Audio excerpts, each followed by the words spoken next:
to get going. Okay. Let's see.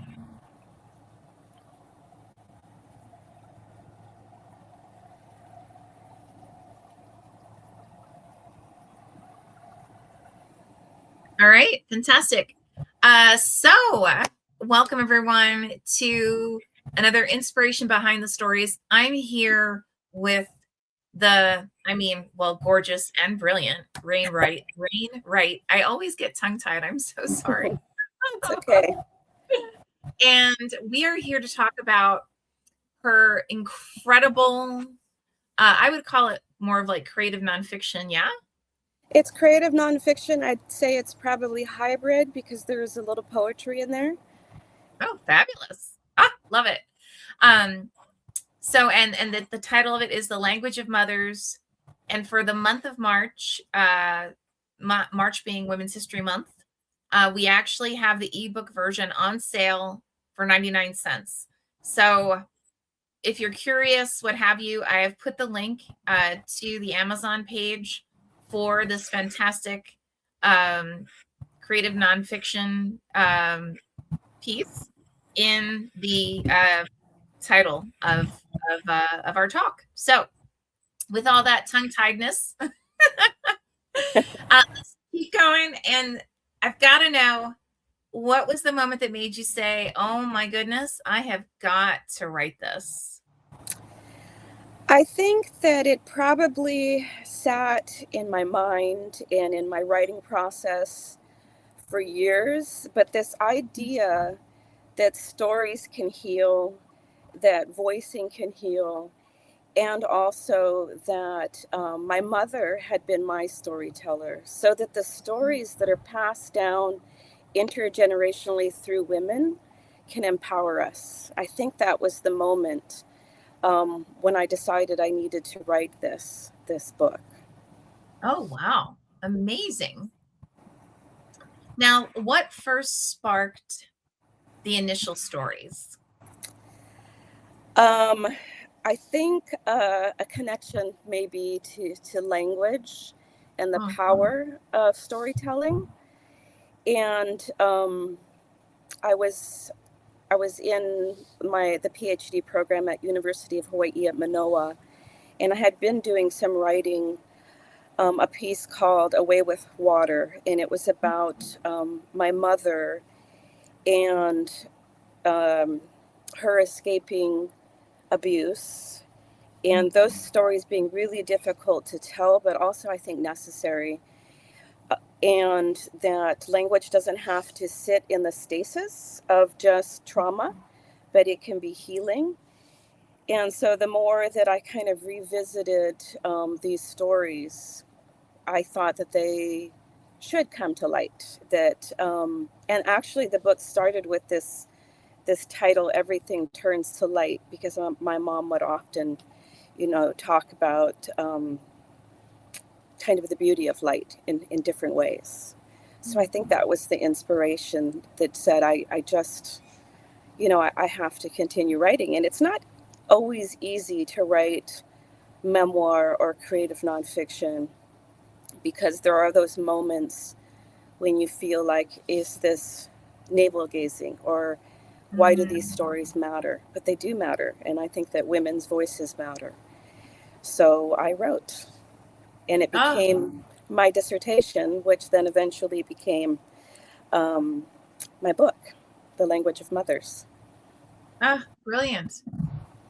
Now, why should we consider this important now? Well, I think that it's essential to read women's stories, and it is Women's History Month. But I think these stories are always essential because they are underrepresented, represented. Women's voices aren't always heard, and women's stories aren't always believed. And just because the topic is vulnerable, or it hedges on domestic violence or mental health, doesn't mean that the language, the storytelling can't be beautiful.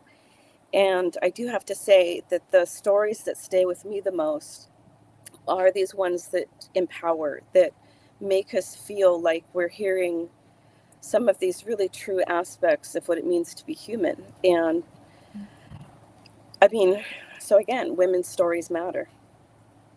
Oh, stunning.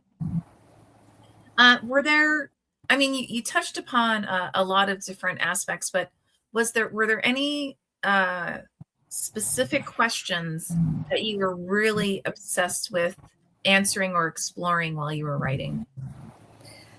Yes. And what stories are mine to tell? Because when we write about ourselves, we write about the other people in our lives. So there's always ethical considerations. So there were those questions like, what stories are mine to tell? How do I tell them? How do, I honor the women in my life, which was my mother, but also my daughters. So I think that is probably where I started, right? What are my stories to tell? And I didn't want to limit myself, but I also wanted to go into the project with these kind of autobiographical, ethical considerations and make sure that I was doing the stories justice, and always honoring the people that I love. Oh, gorgeous. Now, taking 1,000 steps back, who is this memoir about? Like, what is the narrative arc that we're following along with the language of mothers?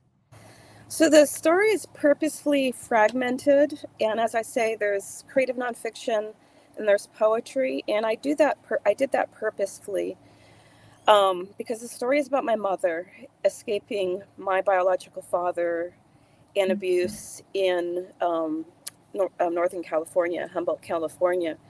And she escaped with me and my brother and my younger sister by packing our stuff and hiding in the bushes, and then flying, staying with friends and kind of going through, I guess, a system of people to get us away from my biological father. And so it's her story of escape. So it is a story that women can leave. There is an after of the abuse, but then it connects to my story, being a young teenage mother and having 3 children and finding myself in an abusive relationship and how I escaped. And from that, again, the reason that I thought that creative nonfiction and poetry kind of married so well in this is that when it does have those poetic moments, it's done purposefully, kind of again to show that language can press forward beyond trauma. Because there is that kind of argument that how can it represent trauma on the page, right?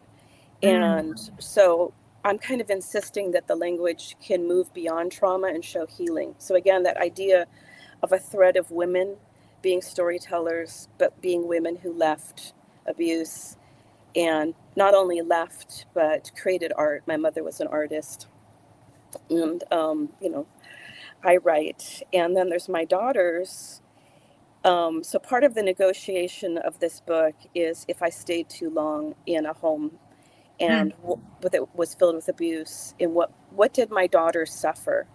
Because they did have a lot of mental health struggles that they had to overcome. And that is part of the story too, that I didn't want to be stigmatized or remain in the dark. I wanted us to be able to say that, we're a family of powerful women, and having mental health struggles is nothing to be ashamed of.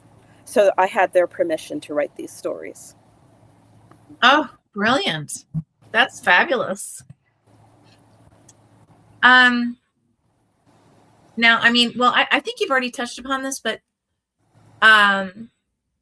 what's at stake if things go wrong? And I'd like you to explore for you, for your mother, as well as for your daughters, if that's okay. I think there's different ways to look at it.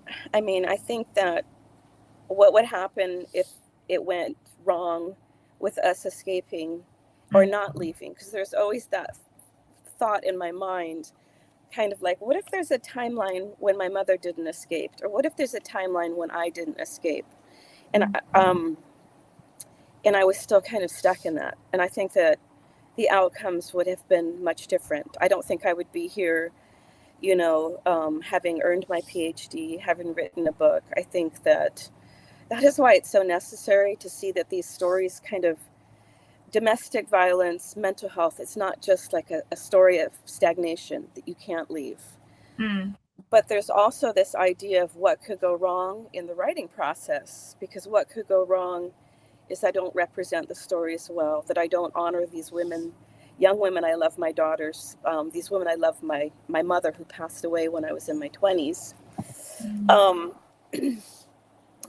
Because there's this idea of representing on the page can almost become like pornographic witnessing, where you're re-traumatizing people when you write about it. So again, and that's a term, I can't remember who coined that term. It will probably come to me. But again, and often when women witness, they're not believed. And we see this is very prevalent, right? They're not believed. So all of that could have gone wrong. But I'm sitting here, and my book celebrated its birthday on February 12th of this year. Its first year birthday. And I think from the reception that I'm getting, that it's out there and it's doing work. And I think that's what any writer hopes, right? Oh, absolutely. The whole reason that we exist, that Running Wild exists, is because of witnessing so many voices that were not being represented, and not being given a chance to be explored.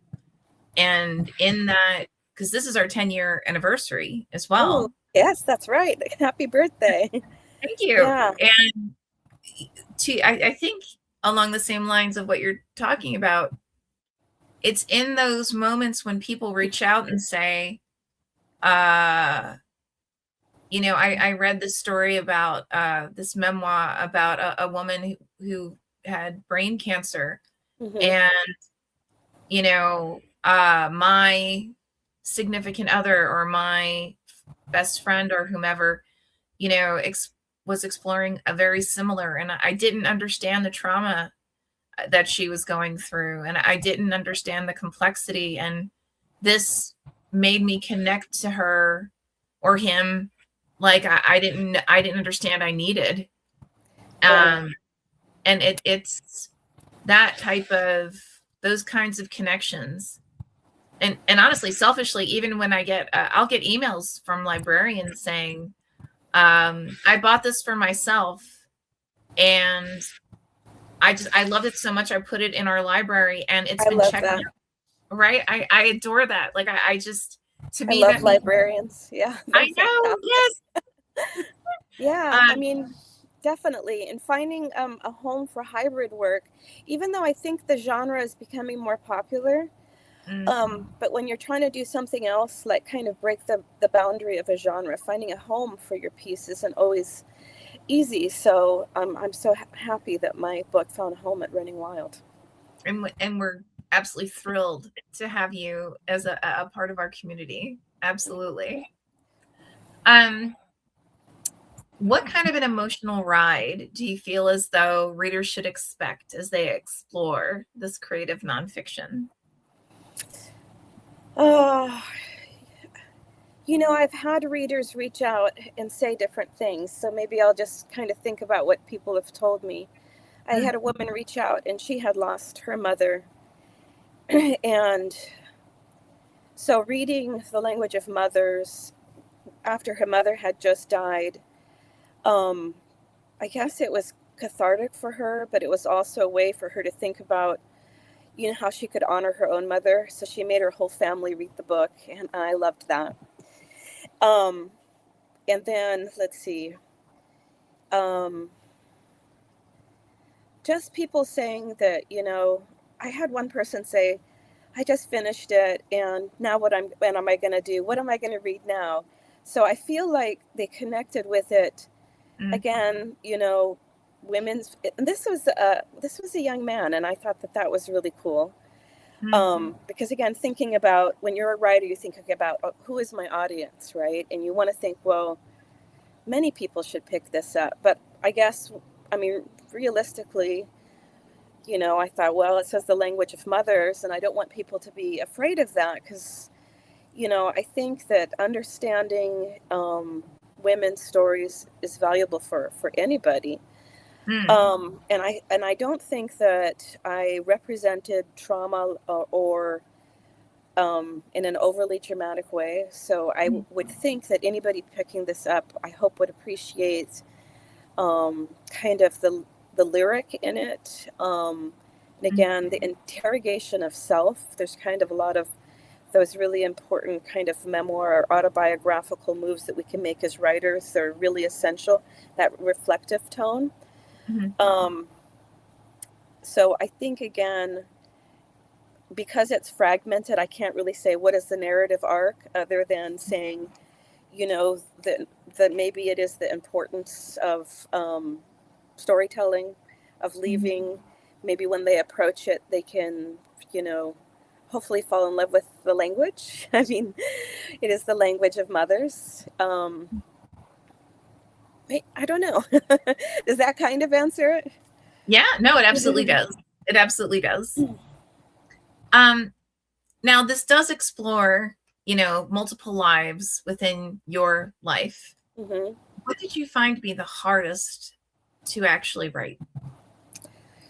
Um, I think this kind of engaging with my daughter's mental health struggles. Mm, Um, and I guess people who are going to read it will soon find it out. So my eldest did, attempt suicide, and my youngest struggled with anorexia, and then my middle was caught mm, between these very two large stories. So how to approach writing about their stories, but leaving the boundary of what is theirs and writing about it from a mother's perspective, but kind of honoring them. And in a lot of ways, there was kind of some apologies in it because when I was growing up, we women were very hard on our bodies. We were never enough or always too much. We said too much. Our bodies were too large or too small. And I had kind of carried that. And I don't know if my children kind of picked up on that women are never enough kind of language for me. So one of mm, the first things I really had to do was for my eldest apologize for keeping her in um, a home that was abusive for too long. And mm, some people might say, well, you were young, you didn't have any money, you didn't have any way to escape. But I think that there's still power in working through that with my daughters. Like, I see your story, I see your struggles, and I want to apologize um, for whatever part I played in it. And I think that's important for mothers to kind of humble themselves and learn from their children too. And again, for my youngest to kind of learn the language of loving my body enough to show her that it's powerful, um, that it's gotten me through so much, that that we are our minds and our bodies. We're connected, right? And we mm, have to know that there's not that kind of Cartesians, I think, therefore I am. Our stories are in our bodies too, and that trying to help her find her way to loving all my daughters. Again, because my middle was kind of caught as I'm going to be perfect because my sisters have these two large stories. So writing about that, but um, first of all, removing their names from it. So they're in this book. They're my daughter, my eldest, my middle, my youngest. Asking them permission about what I could write about, saying that there should be no stigma in mental health, and understanding that there's, again, really something beautiful about us loving each other so much that we can allow each other to do art, me writing, or do what they need to do to live in this world that can't always be beautiful, but find a way to beauty. Oh, gorgeous. Absolutely gorgeous. Now I think you actually already touched on this a little bit, but again, if you would expand, where were you when in your life when you were actually physically writing this memoir of sorts? Physically, like physically where in Hawaii? Sure. I was in Kaneohe for part of the time, which is just surrounded by the most beautiful Ko'olau Mountains. Mm. And I remember going to bed one night and I kind of just asked the universe, like, how do I raise strong daughters? How do I do it? And when I was dreaming, the Ko'olau Mountains came to me and they said, we are the grandmothers and we lay our bodies bare. Mm. And I thought, oh, that's kind of beautiful. So I had to wake up the next morning and write about that, of course. Of course. But then I was studying for my PhD, and this became my dissertation. And I moved to Kaimuki, which is a small neighborhood on the outskirts of Honolulu. And I love Kaimuki. It's not as dramatically beautiful as Kaneohe, but it's close to the university. And I found it really safe. And I think that anybody who has been in any kind of traumatic, and for me it was domestic abuse, but when you find those places where you feel safe, Mm-hmm. I think that your art, if it's writing, painting, or whatever, can really feel like it can come forth a little bit more. So again, I think those two places were really instrumental. But then my childhood growing up on Big Island and Honaunau plays a significant role in this book too, because we are the places that we are from too. Those landscapes kind of inform who we are as people too. So the Ko'olau Mountains, I think they definitely told me it's okay to be a strong woman and just, lay your body out there. But Honaunau is, I think, such a kind of deep central part of who I am. And it's where my mother did a lot of her art. But place is important. I actually, when I teach a lot of place-based stuff and tell students how important it is to understand and know the places where you live and are from. Gorgeous. Now, do you feel as though writing this and really getting this on the page changed you in some way? And if so, how? I think I'm still discovering the how. I think that it was such a process, and sometimes I'll pick it up, like I've gone to readings and be reading it and think, oh, this does matter. Because again, that self-doubt, I think for any writer will kind of creep in. But when you write creative nonfiction, autobiography, memoir, life writing, it kind of comes into your mind like, why is this important? But maybe it's okay to kind of grapple with that too. Where, autobiography used to be, great men writing about their great lives. But now it's expanded over the last 30, 40 years to include voices that were often marginalized. I think that this genre is really important. Sorry, I lost my train of thought. What was the question? Oh, no, I'm fine. So the question was, how do you feel as though this may have changed you? So the day that the book came out, I actually canceled class because I was thinking, I don't know how I'll feel. And there are a lot of feelings when your book comes out that you're not even like, that I wasn't necessarily anticipating. There was a lot of, did I, change names enough, maybe change a few locations enough to give people kind of, the anonymity they needed or pay respect. But holding it and I think, seeing it and um, just to kind of go back to this idea of my mother being my storyteller. When she was, passing away, I promised her that I would write a book. And because, she would always say, you have to write, you have to write. So again, it kind of felt like I was fulfilling something by doing it, something that just still feels kind of overwhelming and wonderful. And yeah, I think that it's amazing, to feel all those emotions. Oh, fabulous. Now, what do you feel may have surprised you the most while you were writing it?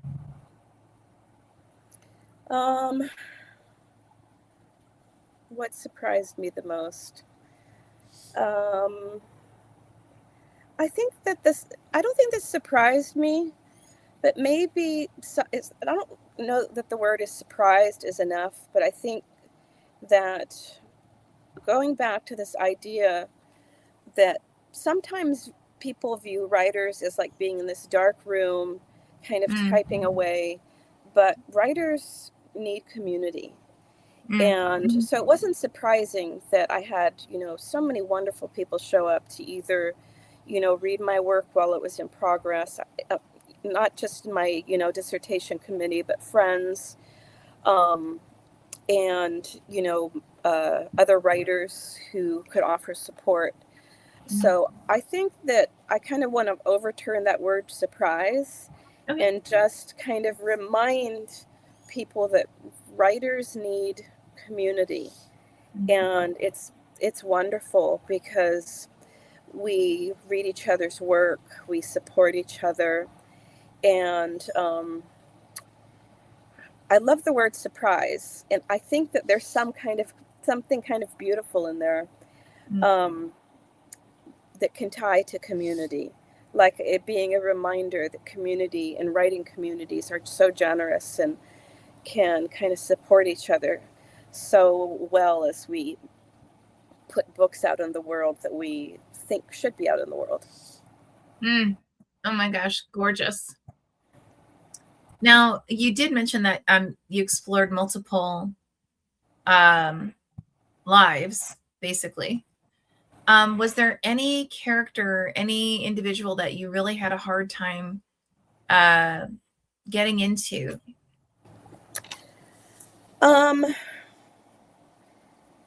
No. I think that what I did purposefully in this book, again, it's, memoir, creative nonfiction, is I left my children's father, who I was in an abusive relationship, I left his name out. So if we're talking about character and why I did that, because it wasn't his story and his name didn't need to be in there. And names are powerful, right? So I wanted him, and maybe it was difficult to think about how to approach it, but I wanted him just to be kind of a fringe person who had, yes, done these things, but also not to be named, not be his story, not to have a voice interjecting in here, because it's supposed to be about, these powerful women who have influenced me, whether they were my mother, my grandmother, his mother. I wrote about her. And she always told me, you'll outgrow him. And when you're young, you don't understand that. But then again, women are trying to guide you. And then my daughters. So he was purposefully, again, not named. And I guess I just go back to being really careful writing about my daughters and making sure that it was just done to show how magnificent they are, but also to be really gentle and careful. So it's always a negotiation with me bringing them into my stories. So maybe that's difficult. Yeah. No, that I could see that. I could totally see that. Among all of these incredible narratives. Is there anything that almost didn't make it into the book, and why did you decide to keep it?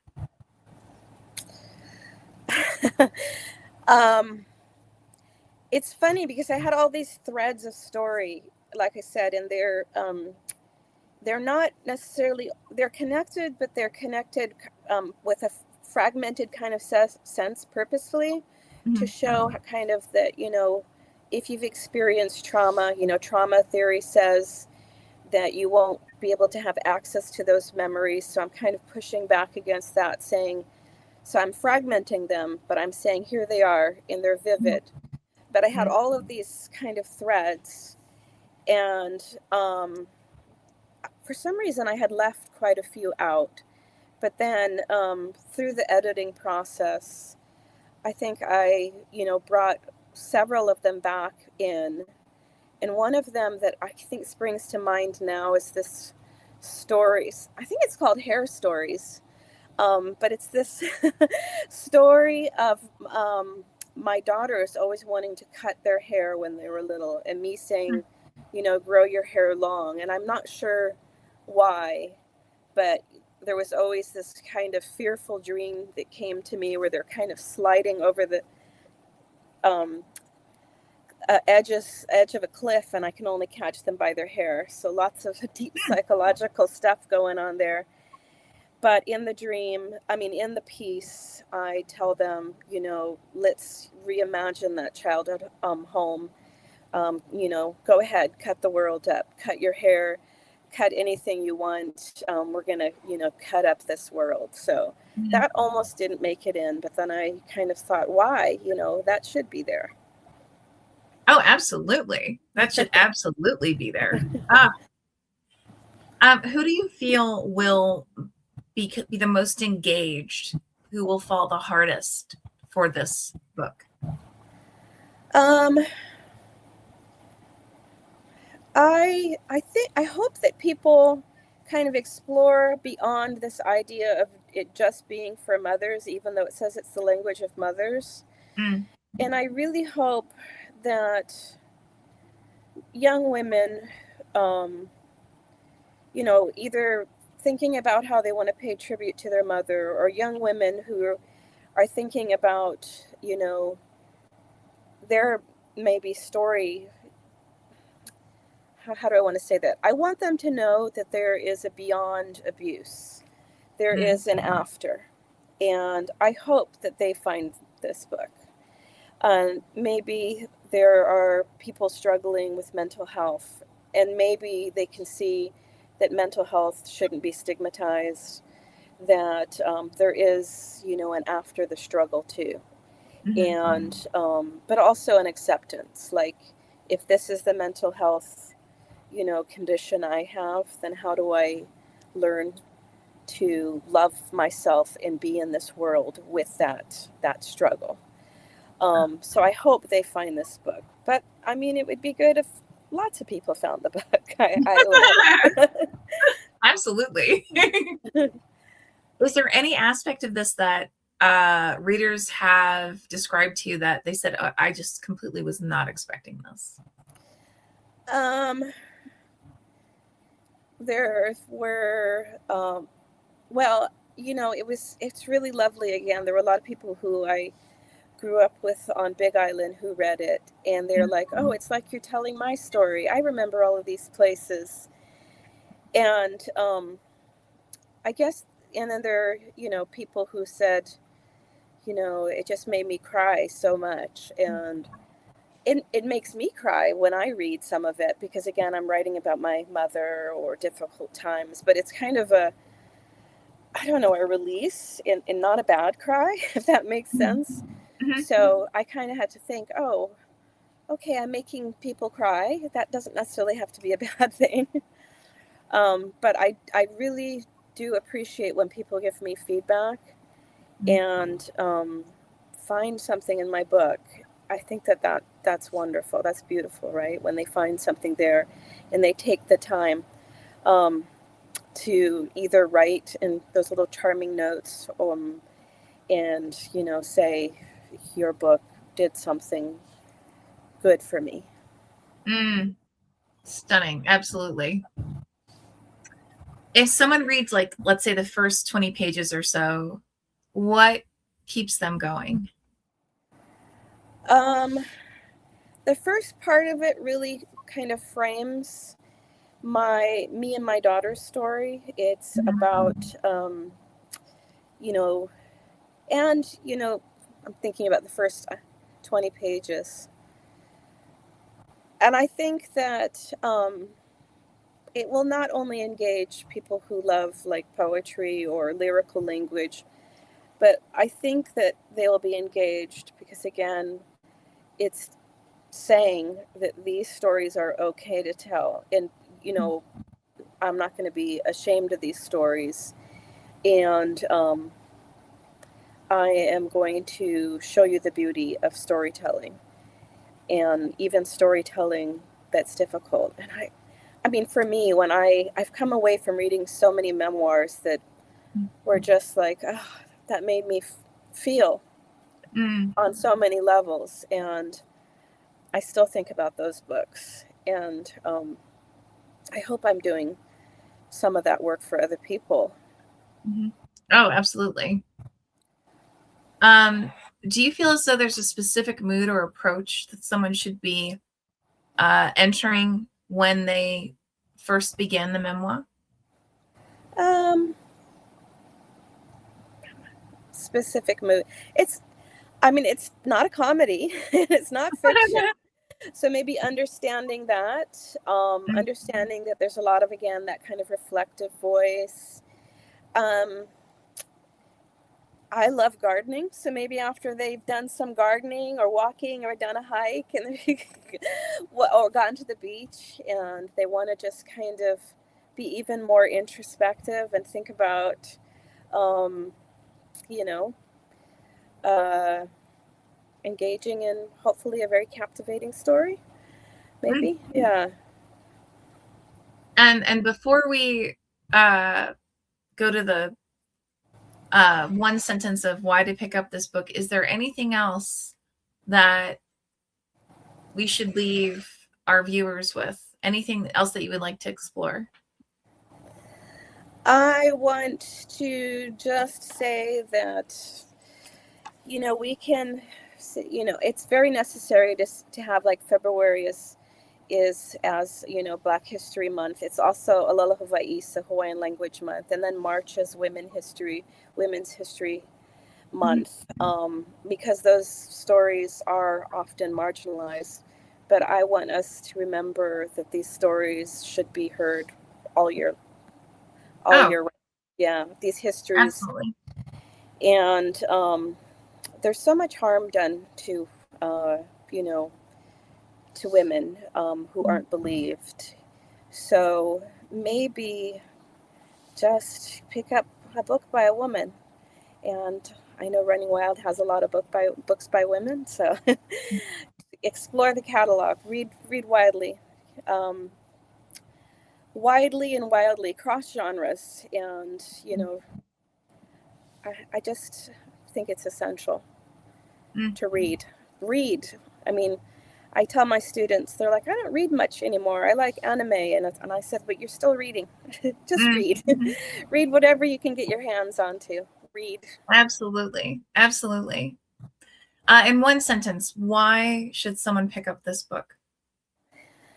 Again, The Language of Mothers is a hybrid work of essays and poetries that pushes back against harmful narratives about women, and it is storytelling about escaping, about, this is a very long sentence,